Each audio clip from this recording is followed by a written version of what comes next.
अपने आप को प्रकट किए हैं। उपनिषद में आता है एकाकी न रमते, खेलने की इच्छा हुई तो दूसरा कोई हो तो खेले, तो अपने आप को इतने रूपों में खेल में फैला दिया। एकाकी न रमते, भगवान ने अपने एकोहम बहुश्यामा, मैं ही बहुत रूपों में हो जाऊं, और वो अपने आप से अपने आप में खेल रहे हैं।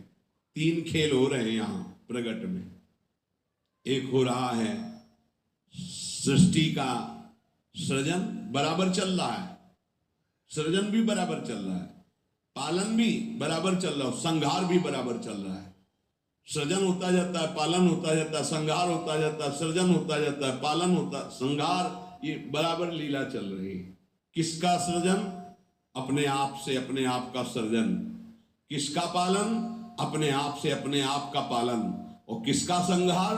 अपने आप से अपने आप के ऊपर संहार लीला, किसी और की नहीं, वही है। आप भी वही है, पर नहीं समझ पा रहे। भगवान ने कहा यथा तथा, अर्थात मुझे जैसे बसता मैं वैसे, ये था माम प्रपद्यन्ते तास तथैव, यथा तथा। भाव और लगन,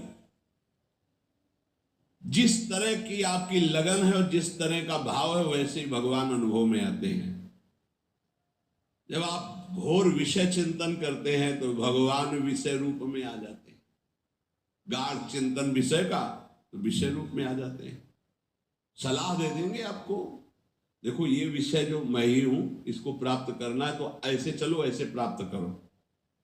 वो भले आप निषिद्ध चिंतन कर रहे हैं, जब ज्यादा हठ करेंगे तो आपको वही सलाह देने लगेगा हित, आप ऐसा करो, ऐसे से ऐसा कर लो, ऐसे से ऐसा कर लो।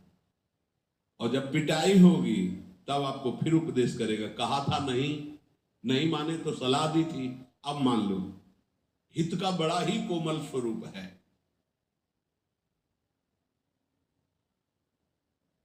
यदि आप भाव से लगन से प्रभु की तरफ चले तो उधर से प्रभु चल पड़ते हैं, और आपकी चाल और प्रभु की चाल में बड़ा अंतर है। त्रिभुवन में सबसे तेज गति चलने वाला मन है, वायु से भी अत्यंत वेगवान मन है।